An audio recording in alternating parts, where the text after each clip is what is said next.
I absolutely appreciate your courage in putting your hand up to present at the symposium. So really today is all about giving you some additional skills, trying to build a bit of that confidence around that compelling piece of communication that you want to share with the great network here across Sydney Catholic Schools. Before we start, I want a very quick check-in. So in 1 minute, please talk to the people around you. If you had to describe in one word how you're currently feeling about getting ready for this presentation, what is that word? And the second question, what are you hoping to get out of our short time here today? Because this needs to be valuable for all of you. You're not in your schools right now teaching and leading the really important work that is helping young people to get better. So what are you hoping from today? So it's always nice to start with a check-in to see where we actually all are. You'll also notice on your tables we've got what we call our rules of play. And this is we use these in every single workshop. It doesn't matter where we are in the world, what language we're presenting in. There's 4 main rules here. The first is that done is better than perfect. So this is a really great value, it's a great mantra as well. I'm a perfectionist, I don't know about anybody else in this room. We spend so much time just trying to get that perfection, and that really slows down our productivity. So today, you will not have a perfect product by the end of today, a perfect presentation, but we want you to have done some really great work. That's kind of that done is better than perfect element. The next is less talk, more action.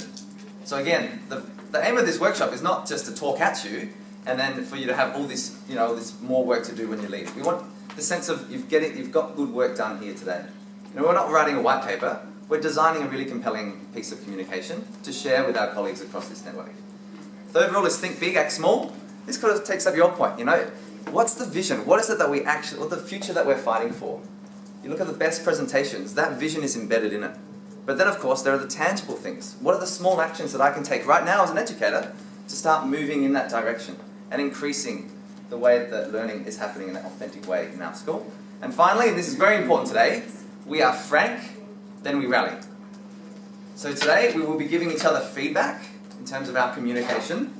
So that needs to be really safe. Psychological safety is the concept that they talk about in the literature. It needs to be a really safe space. But we don't want everyone to just be nice to each other, because then none of us actually get better. So we want to be slightly vulnerable, and all of us will be at some point today, so that we can all take that next step in our communication journey, wherever we might be. So those are our values that we're going to try to stick to today before we move on. Who am I? I'm Luca Parry, by the way.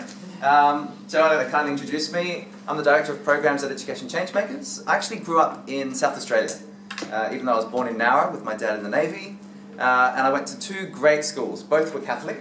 My mum just happens to be a teacher who retired last year, but she taught at my high school for a very long time. So I moved overseas straight after high school to Europe. I kind of grew up, I was a city boy, right? I was in the south, Adelaide. Maybe Adelaide's not a city, okay, we get it. But, so I grew up in the suburbs. I thought going to the country was, 20 minutes up the freeway to Stirling. I had no concept of the vastness and the diversity of this country. And that's interesting for me because both of my parents were born overseas. I'm the first in my family to be born in Australia. My mum is from northern Greece, a very rural, poor village. My dad is from Wales. So I'm kind of this interesting Greek-Welsh hybrid.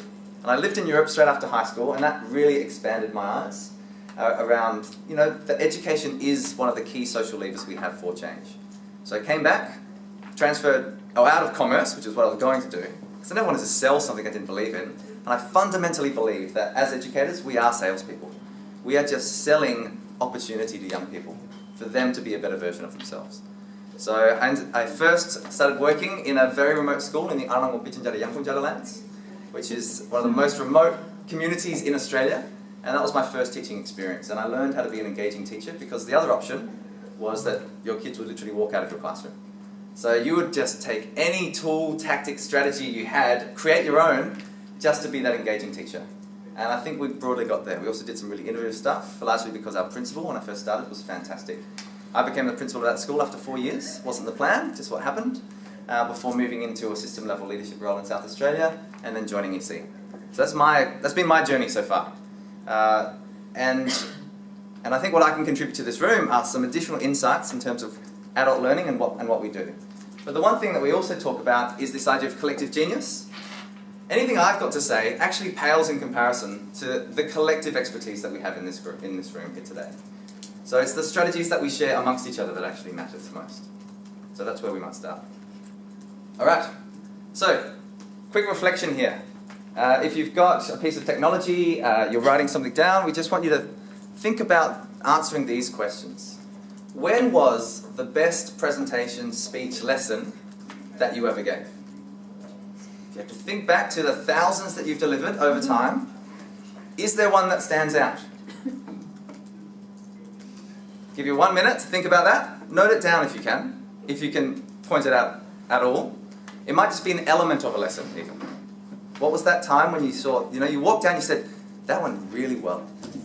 How confident are you as a presenter? And again, I think consider yourself presenting to your peers. Because again, there's that strange difference between being a teacher in a classroom, which most of us would be supremely confident about, but then it's stepping up in front of your peers and speaking. Final question. Kind of a big one. Again, how would you rate yourself in terms of your self-awareness? So this is self-awareness in terms of you understanding your strengths and your challenges and playing to those strengths back. 10 is that you know yourself completely and wholly. 1 is you're not actually sure who you are at all. Alright, I'm going to give you 5 minutes here. Share your thoughts with your peers, your colleagues at your table. Talk through your ratings, be really honest. How confident are you? How self-aware do you feel you are? What's the biggest audience, your toughest crowd? Go into a deep dive discussion. I'm only going to give you 5 minutes to do it. Well, I'll give you 7. I'm really kind today. 7 minutes, share your reflections with others at the table. Go for it. And those strengths as well that exist. Just want you to consider here for a couple of minutes, what is the best speech or presentation you've ever witnessed? You've ever been in the room for? Or you've seen, and maybe it's just you've seen on video. So think about the best speeches you've ever seen. What are the kind of speeches that come to mind? Some TED Talks have been pretty powerful. Great, can you name any in particular? I really like the Does Education Kill Creativity one. By Sir Ken Robinson, Yeah. most watched TED Talk of all time. Any others? Yeah, I think Julie Gillard's speech in Parliament about misogyny. Absolutely. I will not be lectured by this man. Dominated. Absolutely fantastic.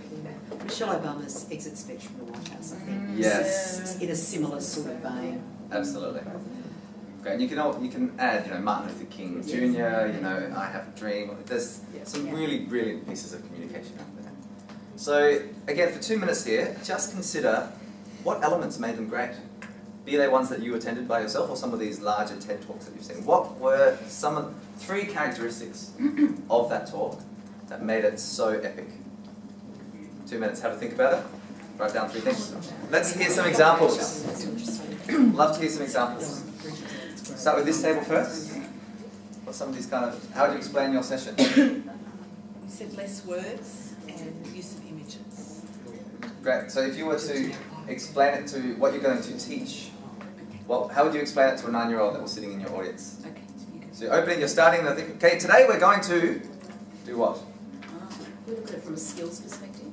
So I think for kids, I teach in secondary school, and I find that even for some stuff, knowing what they can actually achieve, something that's achievable, for a younger student is better than we're going to learn all this content now. I was just saying to ladies, you won't find that the staff are bogged down in the compliance perspective. So they want to know that we've ticked this box, we've covered this outcome, we've done, and they lose focus of the audience and what their purpose and needs are. Sure. You can still do that with 100 different ways, like disguising vegetables from Yeah, sure. So the reason we talk about this 9-year-old concept is because it enables cut-through, as it'll be called in marketing. So it comes from a real example with Education Changemakers. Our CEO is a guy called Dave Faulkner, and he had a 9-year-old child a few years ago. She's now 13.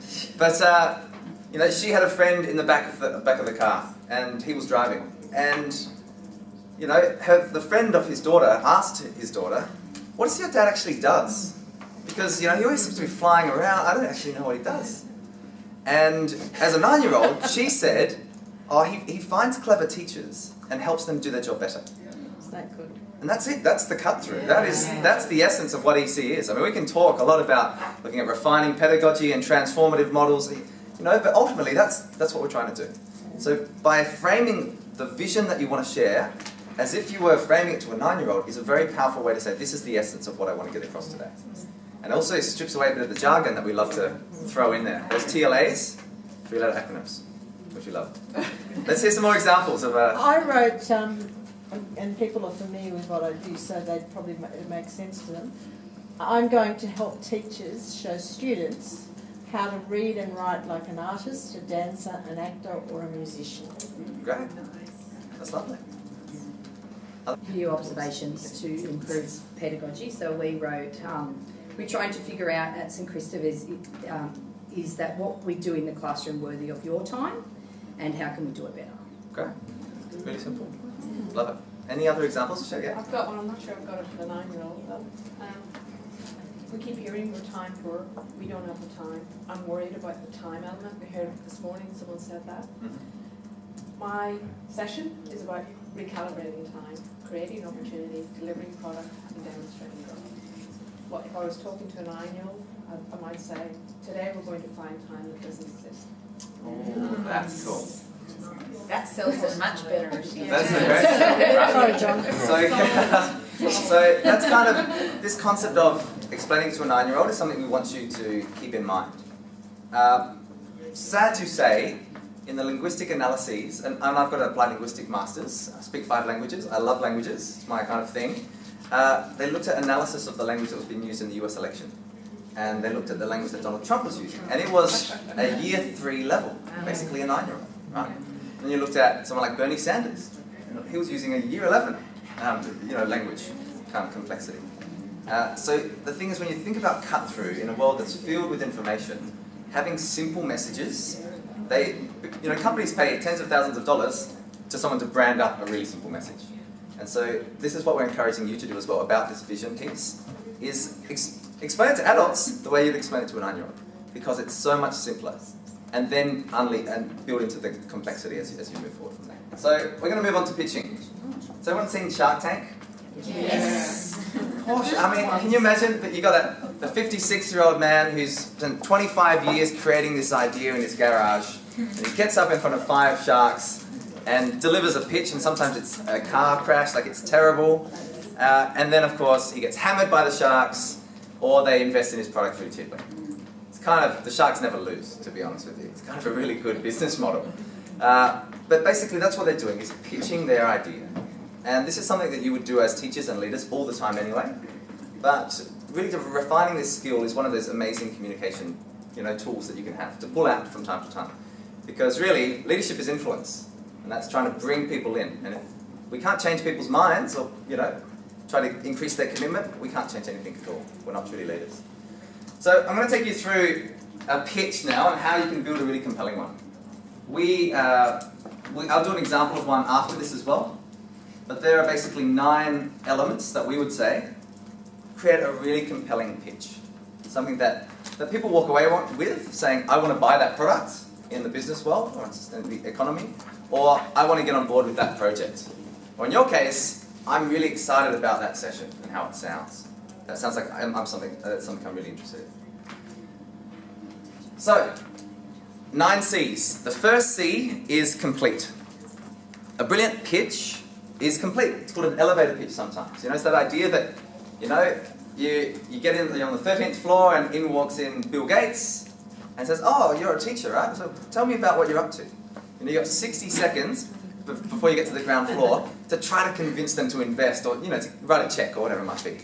In entrepreneurship, it's all about pitching. And the language there is, pitch me your idea. What are you working on? Yeah, pitch me. That's used all the time in entrepreneurship. And so this is what we're trying to bring into education a little bit as well. So making it complete. Steve Jobs said, strip away the unnecessary so the necessary can be heard. So, because there's time limits on these things, often it's a 60-second pitch, for you it might be shorter. It needs to be complete. There's no point getting halfway and then running out of time. To make it complete, it needs to be concise. There's 3 lovely anecdotes we love from this. The first is from Mark Twain. Reportedly, he wrote to his lover, my dear, I didn't have time to write you a short letter, so I've written you a long one instead. Creating a concise message that's powerful is more difficult than just waffling on. We all kind of get that as teachers. We love a bit of waffle, we're all very good at it probably. But coming up with a really well-crafted story, a narrative, that's really difficult to do. Albert Einstein said, any ignorant fool can make something more violent and complex. It takes great intelligence and courage to move in the opposite direction. towards simplicity, particularly in a very complex world. Our favourite, though, comes from Ernest Hemingway, and you may have heard this anecdote, we love it. Hemingway, famous author, of course, also a famous drinker, was drinking in a pub in France one night, surrounded by men, as was the case back in those days, and they challenged him, because, Hemingway thought it was pretty good. Both saying he was famous. They said, you know what, Hemingway, you think you're a top-shot author. We challenge you to go and write a comedy or a tragedy that makes us laugh or cry in 10 words or less. He was not only an author and a drinker, but he was a gambling man as well, so he took the bet. Because, on the line were drinks for the whole month for Hemingway, or drinks for the entire pub for the rest of the night, on Hemingway's account, if he failed. So he went upstairs, where he lived above the pub, and then, wrote out this kind of tragedy. Came back down and said, my friends, this will bring a tear to the eye of every man in this pub here tonight, particularly the parents, the dads and the grandfathers. It's simply this. For sale, baby shoes, never worn. With those 6 words, brought a tear to the eye of many men in the pub that night, and of course proceeded to drink himself into oblivion for the rest of the night. But that's the power of a concise message. 6 words can portray a true tragedy in that case. So when you're being concise, a real key part of pitching well. Clear. How clear are you being when you're pitching? In education, we are terrible at this. We can say NAPLAN, a CEQA, ACER, ACARA, AITSL, ESL, PBL, times 3 types of PBL. It just goes on and on. We love throwing in acronyms. So we say strip out the TLAs, get rid of those 3-letter acronyms, because what happens if you use one when you're pitching to someone and they do not know what it stands for, they're thinking about what it stands for. For 10 seconds sometimes, they're going, what on earth, PBL? Is that positive behaviour for learning? Is it project-based learning? Is it problem-based learning? What context do they mean? You're still talking while they're thinking about that. So be very clear. A key part of pitching. Be compelling. Are people leaning in? Are they interested? What's the hook? What's the narrative that really gets people excited from the get-go? That's why storytelling is such a powerful way to share ideas and to share a vision. Being compelling is probably the most important part. When we talk about the best speeches ever, we're thinking they compelled us to think differently, to be inspired, to look at our own behaviour and attitudes. So compelling is the next one. You don't have time to basically say, oh, here's my CV before I start my presentation, or here's my LinkedIn profile. You'll notice, I've got quite a significant experience, I've got some master. You don't have that. Your credibility comes across in the way you speak, the way that you hold yourself. So being credible also is kind of tapping into that idea of confidence. If you are really freaking out and anxious and nervous, you come across as not credible, regardless of how experienced and how brilliant your ideas are. It's why communication is such a great skill to have. Contextualized. So just so we have this brilliant example over here, when it's speaking to different audiences, we can be, have different language used, right? That's understood by the audience. If you pitched to the 9-year-old how you're going to pitch to adults, they'd just all fold their arms and go, oh, I'm offended. Of course I know what's going. So, of course, making it contextual. What is it that people want? This is the relevance question that we raised as well. What is it that people are asking for from this particular session? So making it contextualized. And of course, the challenge then is making it consistent. If you're team pitching, or you've got an idea, or your leaders in a school, or you're in the teaching and learning team and you're working across a whole range of different sites, and you're getting different messages from different people about a project, that's very confusing. So making it consistent, being able to do it at the drop of a hat, consistently. Particularly in our work in the not-for-profit sector, when you're pitching all the time to philanthropy, to sometimes to corporates as well, and saying, this is why you should give us this money to do this impact work overseas. So having that consistency is key as well. Conversational is the next one. If you just start, blabbing off or being very formal, people start to check out. The worst example I've ever seen of this was from a professor in Adelaide, and it was a literacy conference, and he was the keynote speaker. And he started speaking, and he had notes, and that was fine. From behind a lectern, okay. But it was so formal, I thought, what is going on? So what I did is I Googled him, Googled his thesis, and discovered he was reading his thesis. Word for word. Couldn't believe it. Couldn't believe it. Not conversational at all. You know, when we think about pitching, it should be kind of second glass of Sauv Blanc. Right? Not the third, the second. You know, just nice and kind of that conversational element.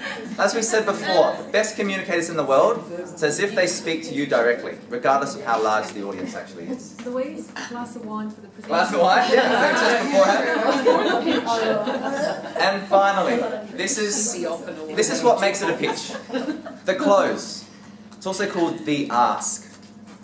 If you don't have an ask or a close to your pitch, it's not a pitch, it's a story. And that's fine. Telling narratives are great. But if you're pitching, you're actually asking for something from someone else. Be it their time, their attention, their money, their willingness, their attendance at your session, whatever it might be. So if you want to learn more about this, etc. Like everything has, you know, great pitches have an ask. If they don't, it's not a pitch. Just be aware of that. So that close concept. How are you going to get that person across the line? So, I'm going to model a pitch. This is going to be a radical example. One of our co-founders is a guy called Aaron Tate. He's very different in the team. He's ex-military, did 7 years in the Navy. He's a Navy diver, went to Iraq as an 18-year-old. Pretty amazing story. Ended up working in Africa after his work for the Navy, and started an incredible not-for-profit called Spark International. And so for the last 7 years he's been building that, and ECs really were proud supporters of that work.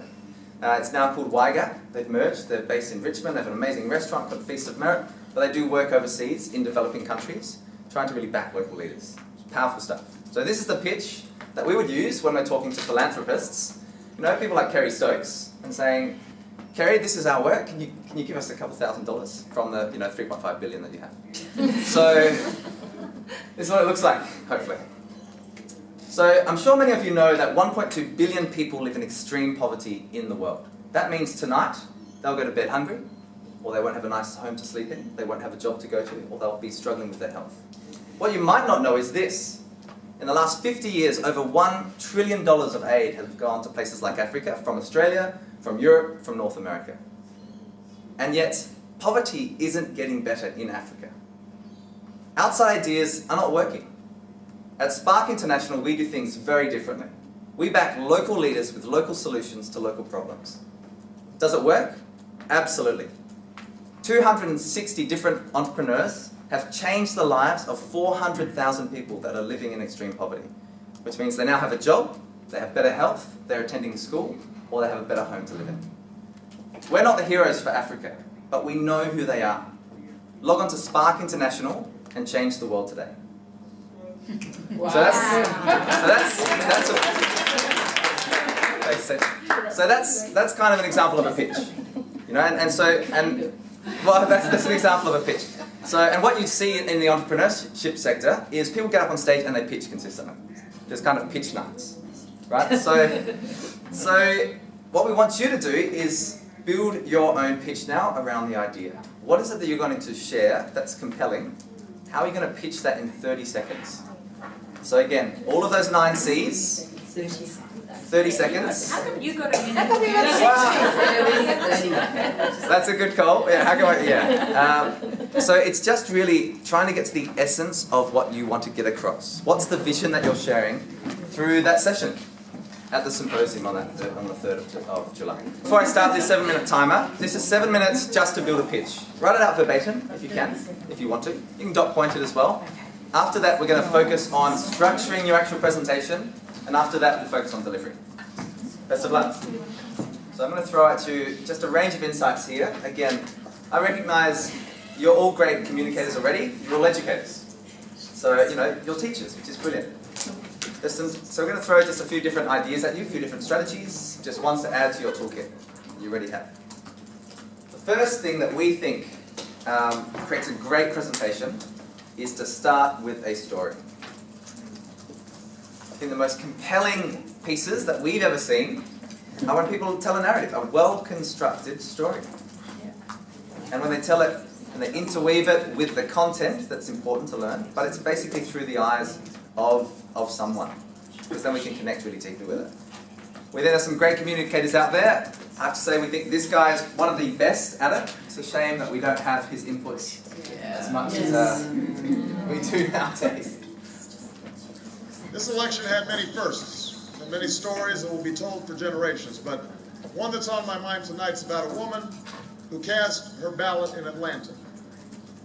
She is a lot like the millions of others who stood in line to make their voice heard in this election, except for one thing. Ann Nixon Cooper is 106 years old. She was born just a generation past slavery, a time when there were no cars on the road or planes in the sky, when someone like her couldn't vote for two reasons: because she was a woman and because of the color of her skin. And tonight, I think about all that she's seen throughout her century in America. The heartache and the hope, the struggle and the progress. The times we were told that we can't, and the people who pressed on with that American creed, yes we can. At a time when women's voices were silenced and their hopes dismissed, she lived to see them stand up and speak out and reach for the ballot. Yes we can. When there was despair in the Dust Bowl and depression across the land, she saw a nation conquer fear itself with a new deal, new jobs, a new sense of common purpose. Yes, we can. When the bombs fell on our harbor and tyranny threatened the world, she was there to witness a generation rise to greatness and a democracy was saved. Yes, we can. She was there for the buses in Montgomery, the hoses in Birmingham, a bridge in Selma, and a preacher from Atlanta who told the people that we shall overcome. Yes, we can. A man touched down on the moon. A wall came down in Berlin. A world was connected by our own science and imagination. And this year, in this election, she touched her finger to a screen and cast her vote. Because after 106 years in America, through the best of times and the darkest of hours, she knows how America can change. Yes, we can. America, we have come so far. We have seen so much, but there's so much more to do. So tonight, let us ask ourselves, if our children should live to see the next century, if my daughters should be so lucky to live as long as Ann Nixon Cooper, what change will they see? What progress will we have made? This is our chance to answer that call. This is our moment. Unbelievable orator. Absolutely unbelievable. And the way that he's structured that is phenomenal as well. I mean, he's talking about a century of history through the eyes of a woman who couldn't vote because she was black and she was a woman initially. And looking at the difference that's changed in terms of legislational change. He's a constitutional law professor, by the way, from Harvard. That's his background. But he's told this compelling story. And then he's even interwoven his own children into it. I mean, it's phenomenal stuff. It really is, which is why it's so starkly different at the moment. So here's some challenging things for you. And across this whole session, we'll just throw up these challenging things. Feel free to disregard them in your own session. But maybe don't start with your name, your role, and what you're going to be talking about.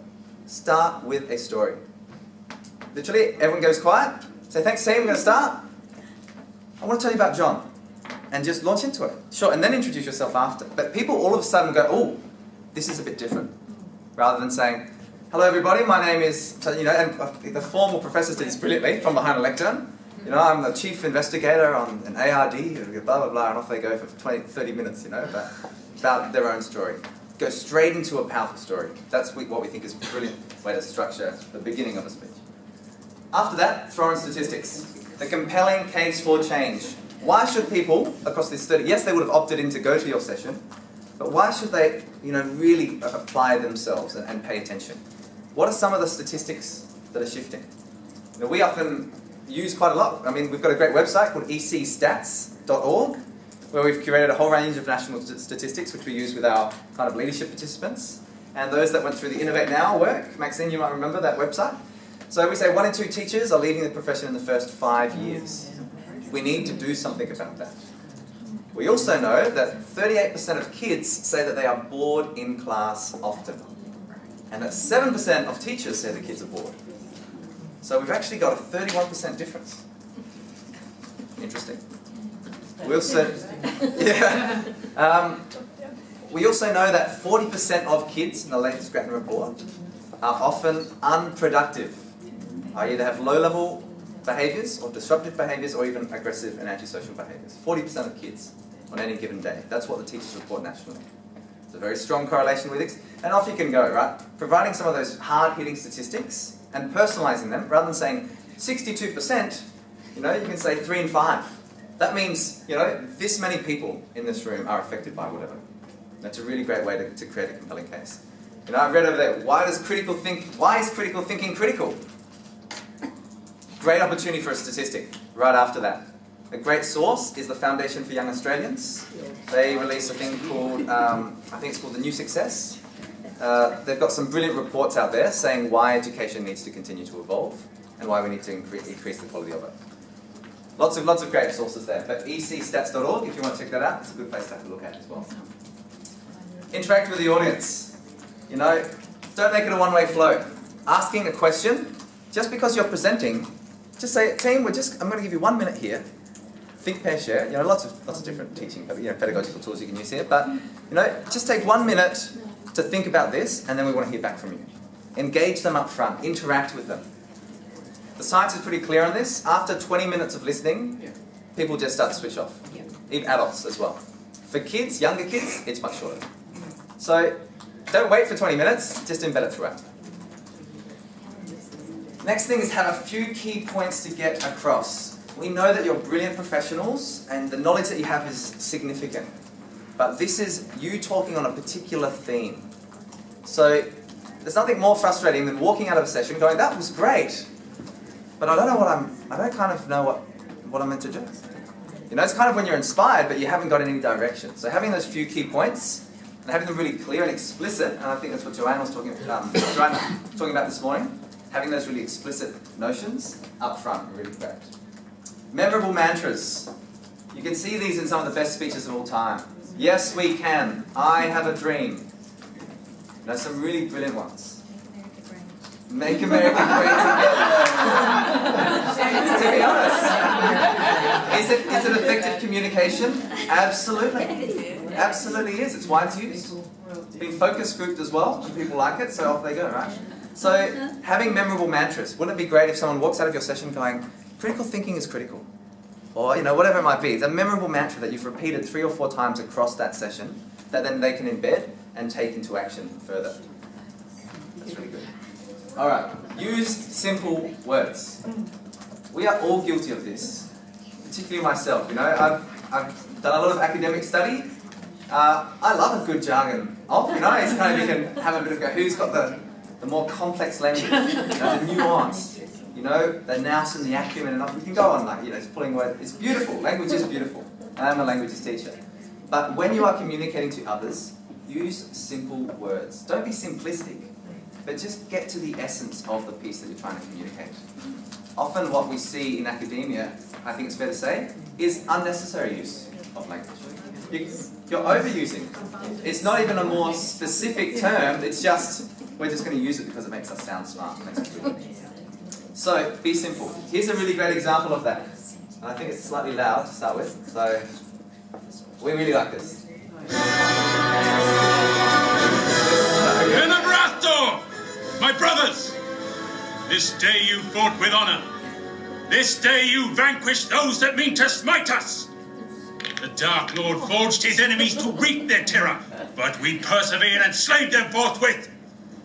In the years to come, they will sing our victory song, as we sung for our forefathers. Sorry. For the Sorry, just one thing I thought I might bring up. Whatever is it, brother of the watch, fellow kinsman? Yeah, this. Honoured knight of the third mint. This is what I want to talk about. We are using way too many words, guys. How doth thou mean, proud warrior of the north, brave son of the arm? There. That's what we could really speed things up around here if we just cut down on the wordage. How so, brother of the cloth? Defender of the north. Well, like in battle today, when you yelled, I'm paraphrasing, but noble horde, raise thy shields, from yonder field of battle approaches, is it thy enemies' arrows? Yeah, next time, just yell duck. I reckon. You know, I mean, a lot of us died before you finished talking. Not speak in such an elongated way for the sake of the time. Exactly. Actually, and just while we're on the topic, we were just talking about this, weren't we? The tales that we tell, the one about the ring and the short, hairy foot people, maybe that could be just one story, you know, instead of 6 3-hour unnecessarily long stories. Some merit you may have in your words, my brother. I see how my verbose retelling may elongate the... I don't think you do. Yeah, even this, the victory speech you're making, I don't know, I just think maybe just say we won or something. You know, you guys with, yeah? Your words have resonated deep in my mind, my brother. Again, I don't think they have, because he's still doing it. We won! Yeah! So, brilliant little piece around simple language that cuts through. That's really fun. And to avoid verbose retelling where possible. The next one is use emotion. And again, I don't know if any of you have read that brilliant book by John Medina called Brain Rules. He talks about the most powerfully mapped memories, and those are called emotionally competent stimuli or stimulus. And basically, they're the ones that are the most emotional. So if you want someone to learn well, use emotion. Make them laugh. Make them feel something. You know, again, the neuroscience, the neuroarchitecture is very interesting on this. You've got the emotional center and the cognitive centers seemingly very closely linked. So some of the sort of neuroscientists will say it's biologically impossible to learn something unless you care about it. So that's pretty confronting, and I think it's the case for authentic learning, by the way, which is really interesting as well. So here we think is a very compelling piece of communication because it uses emotion, and this is real emotion as well. So this isn't kind of fake to put on. This guy doesn't know actually that this is coming. So last year, 249 people died on our roads. What do you think would be a more acceptable number? Acceptable? 70 maybe? Probably 70. Can you send 70? Actually, this is what 70 people looks like.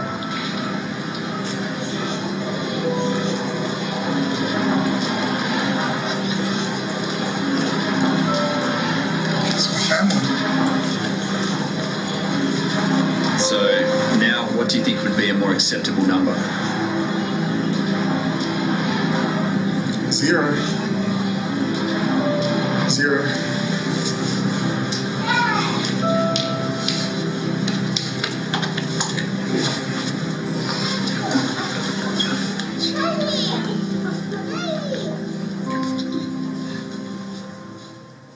Very powerful ad. Traffic Accident Commission. Towards Zero is the campaign that they're running. I mean, if you're not moved by that, I would say you're slightly dead inside. Because it is so emotional. It really is. Because, I'm sorry, it's a bit outrageous. But frankly, that's the case. And the reason it's so emotional is because this is real emotion. A real emotion. We bumped into this guy in Melbourne and actually had a quick chat to him because we recognised him from this clip, which we use. And he said, he was standing next to his wife at the time, she was in on it, he had no idea. So she had known overnight, and she also said it was the only thing she's ever kept from him in their whole marriage, which was really lovely. But again, he says something very rational. 249, 70 will be a great improvement. But the idea is there is no one that someone won't miss. Really powerful ad. That is memorable as well, and that's what the TAC are trying to do in this case. Flip side, use humour. You know, you'll be surprised how well it can work in a speech. And it's okay to practice those jokes beforehand as well. You know, some of these professional speakers that are very funny, I mean, comedians do it all the time. They use the same show over and over and over again. It's basically they just write jokes and they try to manipulate humour, and the best comedians do it so well. So make people laugh. It's a great way just to lighten the energy in any sort of presentation. And even if it's a bit goofy, people still appreciate it. So, practice it on your loved ones, practice a couple of kids, and if they just completely confused, practice on another colleague, see if you can get something. So using humour is a great way to go forward. High on take-homes. Great speeches. People do what you're doing right now, frankly, which is you say something and people go, ooh, and they write that piece down. Because it's a take-home point. That's pretty meta with this high on take-homes. But that's it. We want people to be walking out inspired and have some additional strategies now in their toolkit as well. That's kind of that interesting piece.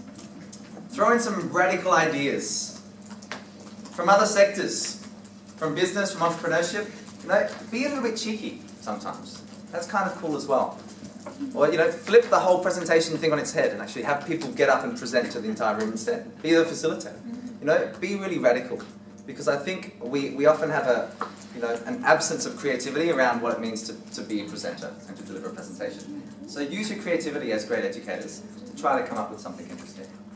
And finally, end with a story. In fact, if you can develop this really well, end with a closure of the story you began with.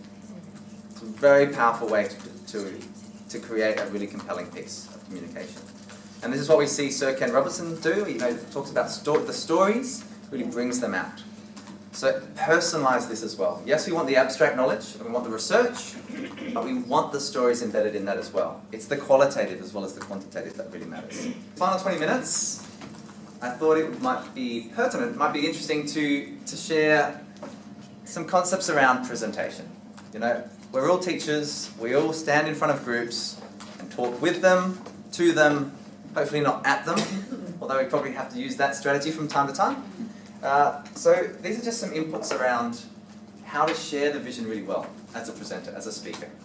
And again, this isn't telling you to suck eggs. We know that many of you are great educators. Bless you. So it's just a few additional insights from us.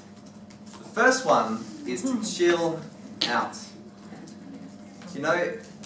You're sharing your vision with the audience. It's not public speaking, it's you sharing a vision. The way that you think about it actually will determine this, but it's really fascinating. If you look at public speaking, it is consistently rated in surveys the #1 thing that people fear.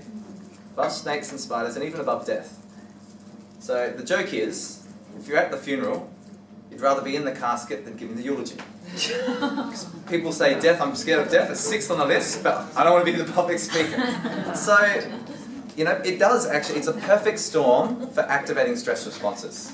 #1, you're standing in front of people, which means you're vulnerable and you can be judged. You're sharing your ideas and putting those out there as well. So what happens is you start to have these stress responses. And if you notice, even politicians are the best at doing this. They use a whole range of strategies to help them chill out.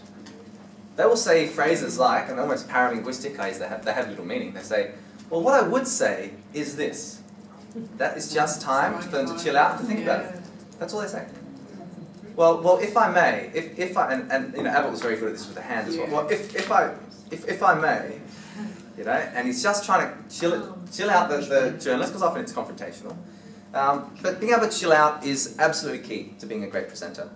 The best tip that I would give is to take 3 deep breaths before you stand on stage. 3 deep breaths, right? And this isn't kind of because it feels good, because it activates the parasympathetic nervous system, the relaxation response. It drops your heart rate. It's really, really powerful. My dad is a child adolescent psychiatrist, works in Brisbane with some really traumatized kids. This is the #1 strategy that he will use when he works with them, is teach them how to breathe properly. Expand the diaphragm, and then breathe out. And if you can, constrict your glottis slightly, because all animals, they sigh, which is a very interesting fact of nature. Random fact today. And that's because it's releasing stress. We sigh and we release stress when we do, even subconsciously. So taking 3 deep breaths, you notice you're just calmer at the end of it, subjectively. But the science backs it up too. So chill out. Nothing worse than getting up and going, oh, hello everybody, and sort of being really frantic, It creates a certain environment. So that's tip #1. Tip #2, open brilliantly. It's why we say start with a story. That's your brilliant opening. Don't be the person that comes in and says, well, good afternoon everybody. It's nice to see you all here. I, of course, am Dr. Harry, and I will be taking you. You know, people go, oh, okay, really? So this is why starting with a story is the best way we think to open brilliantly. Or a question. Say, you know, you just walk in, someone introduces you, walk onto stage and say, think about the first moment that you ... You know, really activate them. Dave did this at EduTech, which is actually running today and tomorrow, by the way. I think it was last year. Aaron kind of dared him to. Aaron and Dave were doing one of the keynotes. And, excuse the language, I know this is a Catholic audience.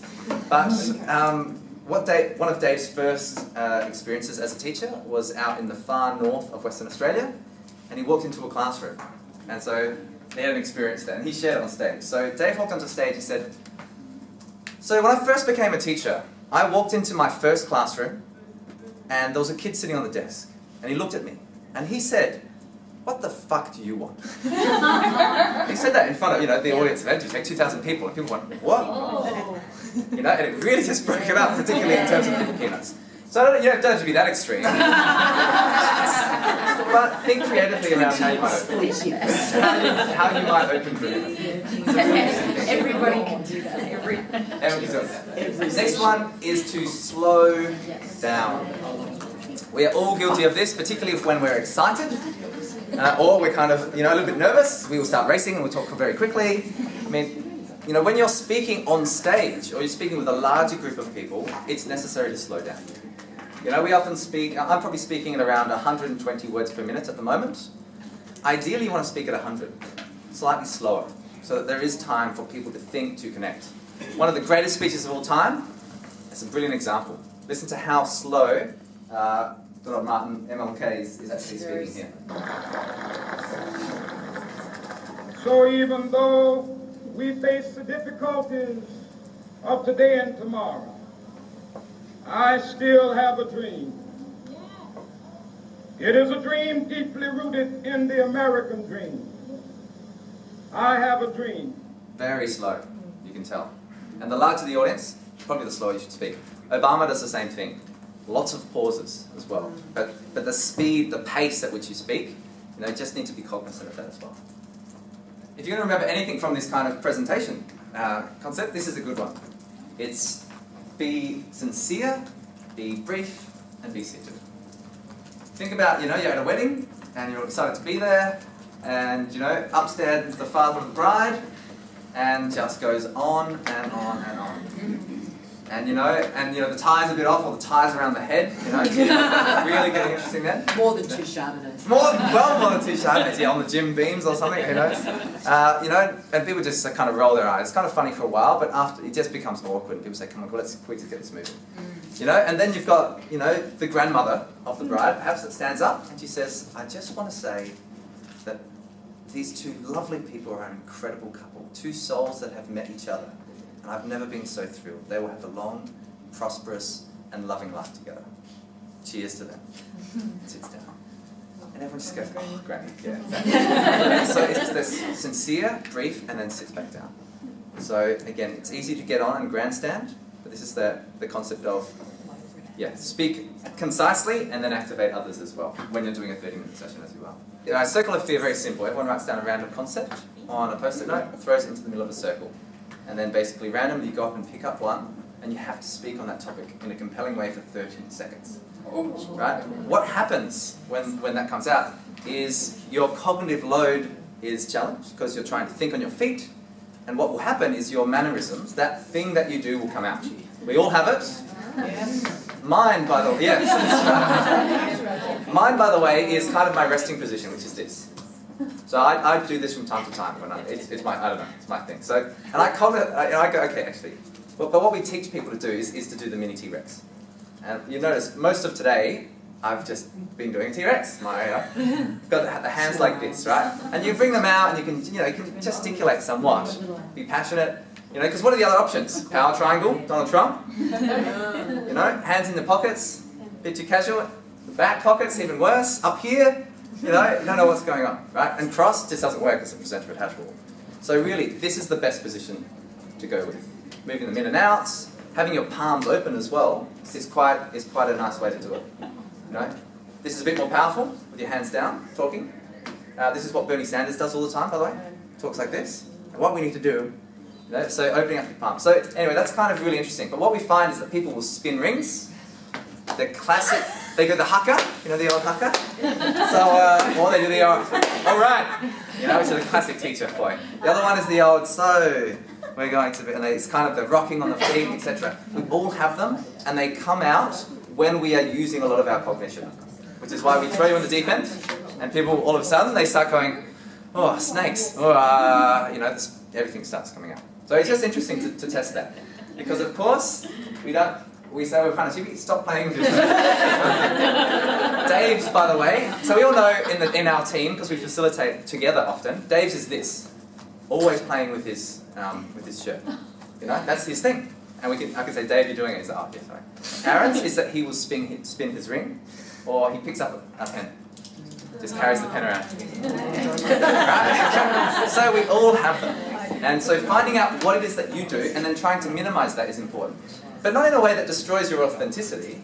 It's just, if you do it too much, what people start to do is go, okay, there's 22nd one that she's done, there's the 23rd one, and you start to tally it up. Because it takes away from the powerful message that you're trying to present on, you're trying to get across. So being slightly neutral is really, really important. And linked to that is stop dancing. You know, some people are, you know, really keen and kind of just love to I do my best thinking when I'm walking and, you know, all this sort of stuff. So what we say is when you're speaking, you want to be in the same spot about 80% of the time. Very hard. It is difficult to do. Because you're trying to say something really compelling. And then what happens is, you can say, we've worked all over the world with a whole range of different schools. We've worked in the Dominican Republic and Mexico, and what you can use there is the movement to think about what you're going to say next. If you're constantly moving and you forget what it is you want to say, kind of stop dead and everyone goes, oh, what's up? So being, you know, just being really solid for 80% of the time and then moving around. I mean, when we're in classrooms, we move all the time. We go in and out, you know, it's about engagement. But this is different. This is you presenting concepts to people. So something to consider there. Stop dancing as much as we love it. Now, this is a challenging one. And it may not work actually for most of you. But you notice the best speeches are often done without slides. If you are going to use them, and I do suggest that most of you use them because we know that the visual element is really key, use Guy Kawasaki's 10-20-30 rule. So I think he says no more than 10 minutes with these slides, kind of people just looking at the slides. You need to disrupt them with something else. No more than 20 slides in a row, and no smaller than size 30 font. So you notice our slides, 2 words, 1 word, right? If you're going to put up a really beautiful well-being framework, or, you know, vocabulary instructional guide, whatever it might be, give it as a handout. Because there's nothing worse than going, so here's the framework, team. I know you can't read it, right? I know you can't read it, but what it kind of says is that it doesn't work. So just give it to adults, because the adults, they can take a look at it and have a discussion on it. Much better way to go. No lectern or notes, if you can manage it. Standing behind a lectern, a brilliant way to increase the formality. You know, outside of kind of churches and university institutes, we don't think there's a place for it. Much more personable to literally take the microphone and just walk in front of the lectern. It's great. All of a sudden people go, oh, this is different. So it's a great way to break it up, if possible, and you've got a roaming mic, which sometimes isn't always possible. No notes. That's a challenge, but remember, this is something that you do every single day, so you've got that confidence within you to talk about it, and to talk about it well. Pause for effect.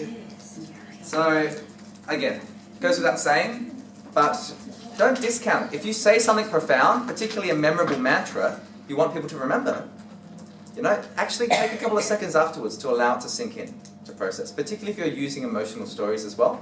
You're talking about some stories of a kid that kind of semi-disengaged in the strategy that you used. And so what I was astounded with is he said these words to me. I never thought I could do it. And now he can. And use that pause to increase emotion, but also increase time for people to actually understand that concept as well. Be the most confident person in the room. This is a total fake it till you make it. Right? This is kind of acting, to be honest. Because you've got 2 options, you know? If someone introduces you or they're in your session, you're kind of there, they can see you in the corner and you're kind of tapping away. You kind of go, yeah, hi everyone. I just want to say I'm really sorry. I'm not really great at presentations, but I'm going to struggle through this. And I know I've got half an hour. I've actually prepared for an hour and a half, so I'm going to really squeeze it in. It's going to be great. People just go, oh no. Go on to the wrong workshop. And they feel, I got to the wrong workshop. And they also go, I feel really bad for this person.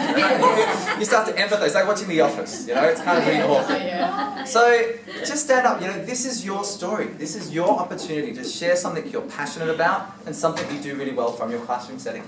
Take it. You are the expert of your own practice. So be that person, step into those shoes. And even if you just have to fake it, 3 deep breaths, then stand up, particularly when we pitch, by the way, because that's going to be an interesting situation. Lots of, everyone's kind of in this auditorium looking down on you, and you're going to be standing up and looking at them, right? So 3 deep breaths, say, just get up and then go for it. Nice and confident, standing nice and strong, etc. Okay, be that most confident person in the room, even if it's not 100% true, initially anyway, and then you'll build into it. And finally, close brilliantly. The open and the close, this is what people remember most about any presentation. How did they start? How did they finish? How do you want to leave them hanging? We would always say, end with a story, but also end with some words of inspiration. You don't want to end with kind of the deep content stuff. You want to end with something that's a call to action that enables people to walk out feeling, I feel really great, and I'm equipped to take some of these strategies into my own practice and share them at my own school. So that's our kind of very quick chat around how to share that vision really, really well. Are there any other strategies that you use from your own experience that you want to share at this particular point? Because there is a lot of genius in this room.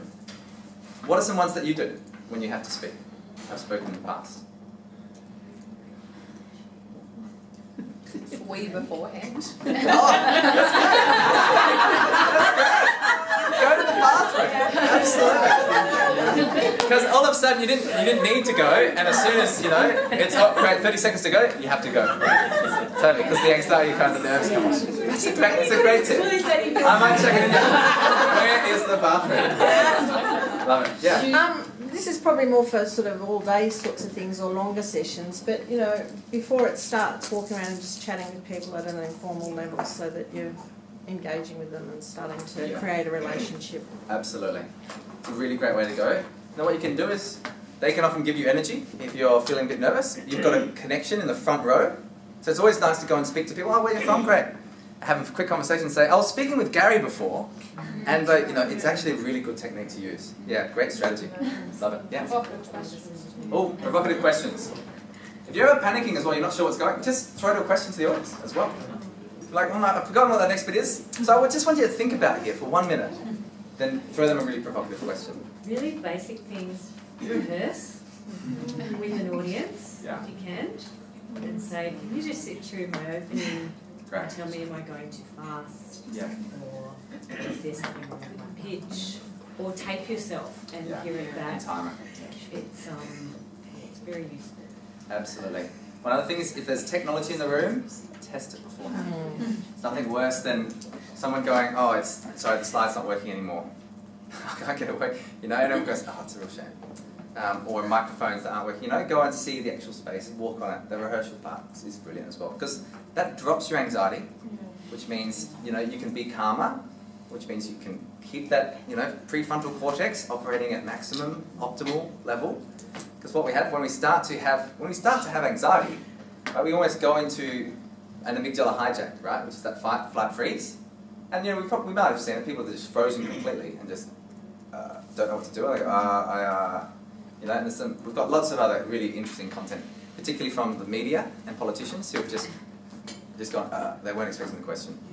So is that why you sort of prepare yourself without notes and PowerPoints? Because technology is always going to drop out even if you really prepare for it. We just think it's kind of interesting if you have a keynote speaker, come out from the lectern, grab a chair and sit at the front of the stage and just have a conversation with the audience. The reason that's interesting is because it's still different. Everyone can kind of see the really wordy PowerPoint thing that people then have to read off of. Well, the conversation before, we can all, thankfully, we can all read. So there's nothing worse than people reading out line by line. So when you use your slides, just say, so here are some really interesting strategies, and these all talk about. And so just don't have to read off the slide, just preface what the slide is about, and then they can read off it, if you really want them to. Brings us to 11:30 team. Thank you very much for having me today, for your ideas, for your hard work. I really look forward to getting in and seeing some of those sessions on July 3rd. Also seeing how they link to our keynote, which is going to be basically just around innovation and change and authenticity as well. We're going to throw a case study up of a school called Templestowe College, which is in Melbourne, and the way that they've kind of transformed their entire learning model, what we can take into our classrooms based on some of that work as well, which is interesting. So, go well. Please connect at any time if you want as well. I'm always happy to throw some links towards you, that sort of stuff. But yeah, keep doing what you do every single day. It makes a real difference. Good to have you. Thank you. I particularly wanted to thank each of you for putting your hand up to do a presentation at our exciting symposium, which is in a frighteningly few weeks' time. I've already had great buzz from people I've chatted to over morning tea about the morning so far, so I just want to really say thank you.